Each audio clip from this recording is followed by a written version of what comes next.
So this is Shimano SPD pedal system, and I've been using them as my main road pedal system forever, and they are really bomb-proof.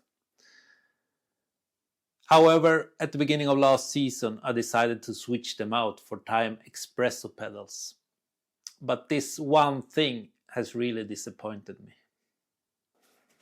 Buying new bike parts or accessories is a fun part of being a cyclist.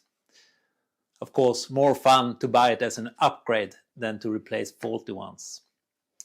However, all things you get may not be up to standards. Here are 6 items that has really disappointed me.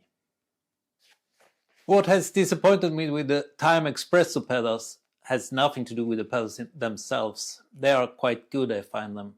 They are light. The area that is in connection with your foot is a bit larger than on the Shimano pedals.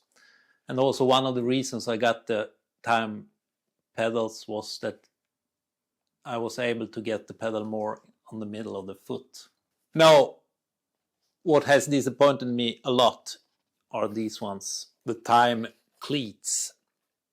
The Shimano cleats, they seem to be bomb-proof and just functioning forever. But these ones, and remember, they are not even a year old, and they shouldn't be like this.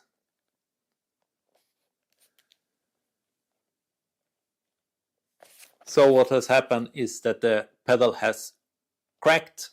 It is a bit that is protruding outside of the foot or the sole, and that one has cracked. I wonder for how long this will work and when they will crack entirely. I need to do a bit of an examination to see if there are any other Time cleats that is a bit more rigid or bomb-proof. If you know of any, leave a comment.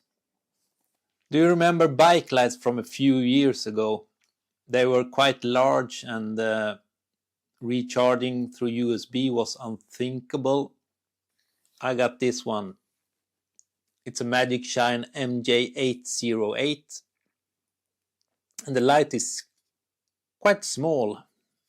And I think it is 900 lumens, so it is plenty enough light from it. You could have the light setting on 3 different, or I think you could have it on strong and weak setting and also flashing setting. But it isn't any battery in this one. The battery is a separate battery pack. This one's quite heavy actually also. But I found this quite nice. And the light was pretty strong, as you can see.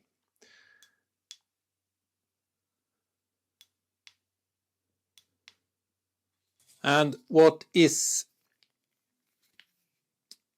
bad with this one is this connection, because you need to plug it in and unplug it if you need to when you need to recharge the battery pack. So it is a constant strain on the connection, because it is quite, I think it is supposed to be this tight to keep the waterproofing good, but it also put a lot of strain on the connection and on the cables when you're gonna unplug it. So therefore the entire thing has become, you see this one, now the connection is there,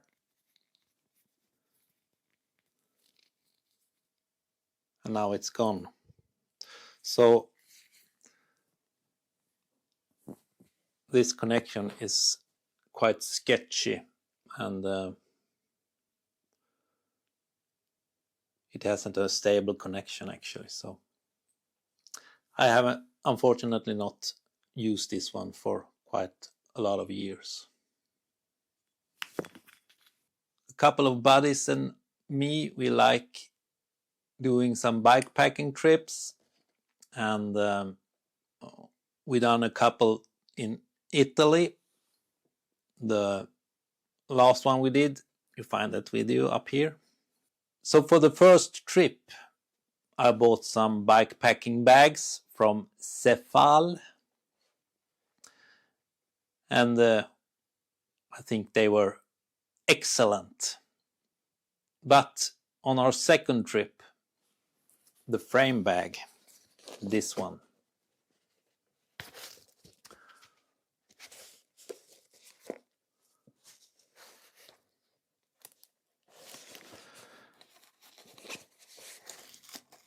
on the middle of the trip, the zipper gave up. I don't know if you see that much right now. So you see it's open both in front of the zipper and after the zipper. So the zipper gave up in the middle of our bikepacking trip. So I just had to use some tape and some zip ties to keep it a bit closed. And unfortunately, the last day on that trip, it was raining a little bit, so I felt the urge to have this one closed as tight as possible. So it was a bit of a unfortunate thing,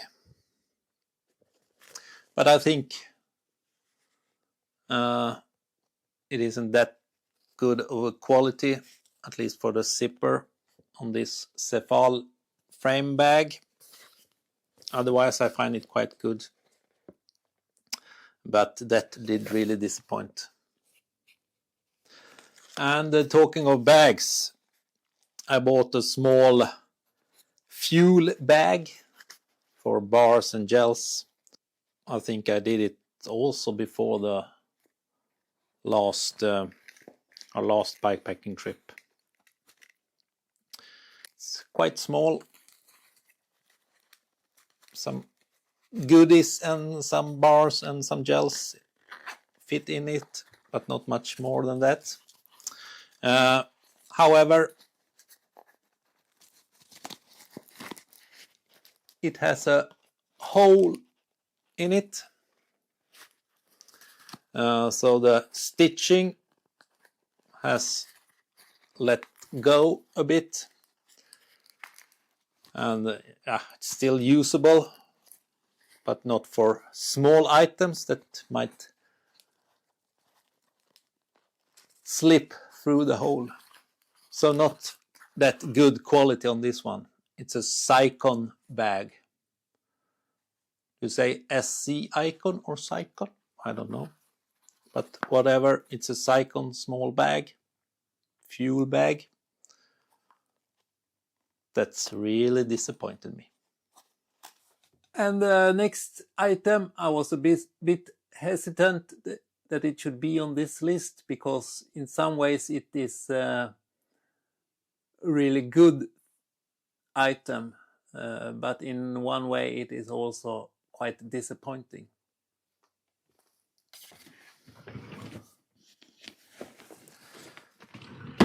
And it is the bike pant from Spiuk. I find the suspenders and the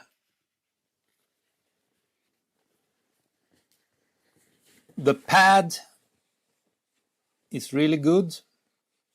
The fit is good, except the one thing that disappoints me. It is the lower part of the legs that is, well, it was quite tight when I got them, but now that I've been using them for a while, they are quite loose in the lower part of the leg and not so tight. I will say these are bought on an outlet in Bilbao during the Tour de France Grand Depart. So it is sort of a second-hand assortment from Spiuk themselves. But yeah, the thing with the leg has disappointed me, because in other ways it is a really good product. And another clothing item that really disappointed me, and I think it is one of the lousiest things I ever bought. It is these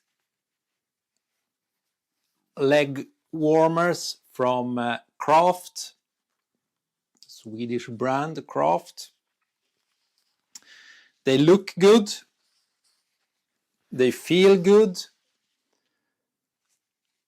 but they just keep slipping down because they doesn't have any real rubber on the inside that can sort of keep them up. So they just keep slipping down. I had to put some rubber bands on the outside to keep them up on the leg.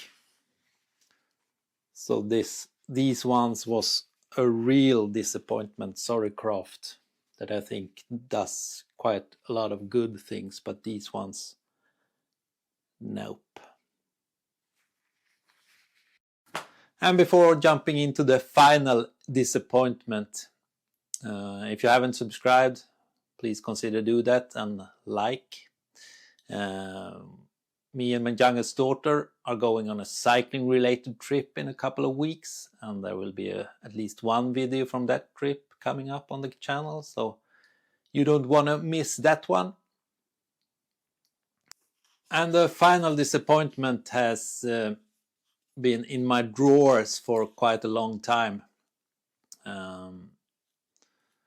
If you ask my wife, I got a bit of a hoarder mentality, saving old stuff and old bike stuff, but you never know when you're going to use them. So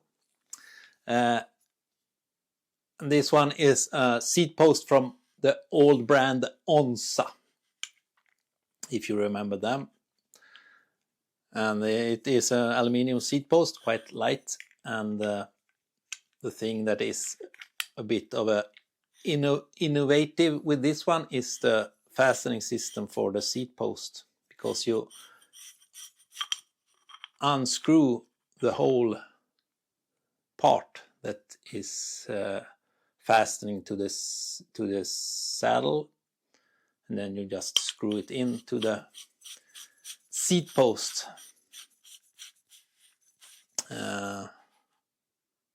It's quite a nifty solution, and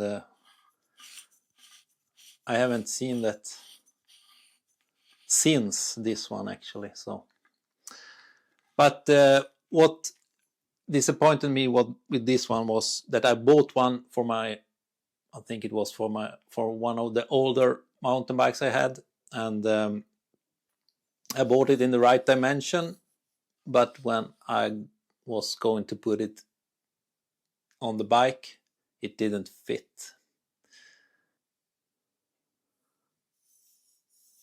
So what I did was, well, maybe not the conventional way to do it.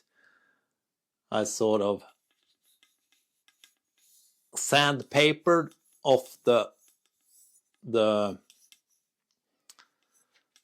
black paint on the seat post to try to get it down to the a few millimeters to get it to fit on the bike.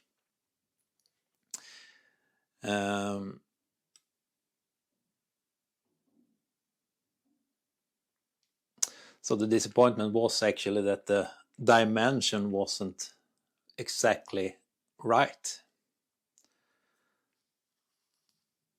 I don't really know what I did with this one later on. I think I didn't really get it to fit on the mountain bike actually.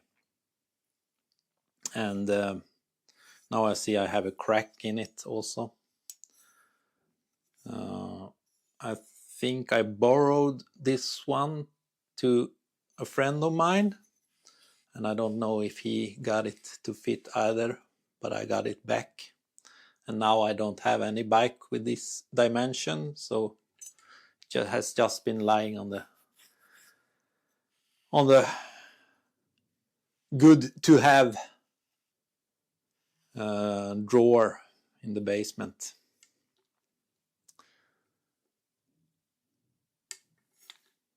Yeah, what do you do?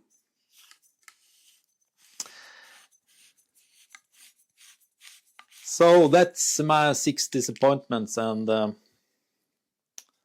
thanks for watching this one, and see you soon in another video. Ciao.